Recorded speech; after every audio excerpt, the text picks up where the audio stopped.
رسول پاک صلی اللہ تعالیٰ علیہ وسلم نے فرمایا جنت میں ایک ایسا محل ہے جس کے اندر کھڑے ہو کے دیکھیں تو باہر سے سارا کوئی نظر آتا ہے، اور محل کے باہر کھڑے ہو کے دیکھیں تو اندر کا سارا حسن دکھائی دیتا ہے۔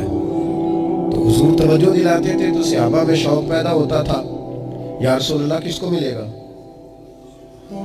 ویسے دنیا میں بھی بندہ کو اچھا گھر دیکھتا ہے تو کہتا ہے یار کتنا اچھا نقشہ ہے، کس خوبصورتی سے بنایا۔ اور جب حضور ذکر کریں اور جنت کے محل کا ذکر کریں، شوق صحابہ کا توانا ہوتا تھا۔ عرض کی یا رسول اللہ صلی اللہ علیہ وسلم کس کو ملے گا؟ تو نبی پاک نے 4 باتیں بیان کی۔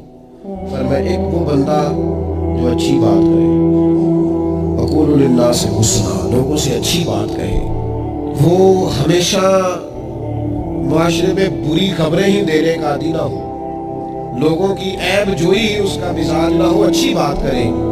اور دوسرا رسول پاک نے فرمایا کھانا کھلائے، اہل ایمان کی دعوتیں کرے۔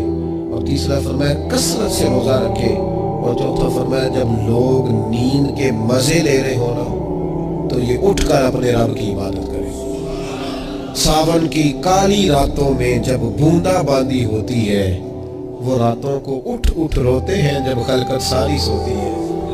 اور کسی نے کہا تھا رات پوے تے بے دردانو نیند پیاری آوے، رات پوے تے بے دردانو نیند پیاری آوے، تے درد مندانو یاد سجن دی ستیا بھی آن جگاوے۔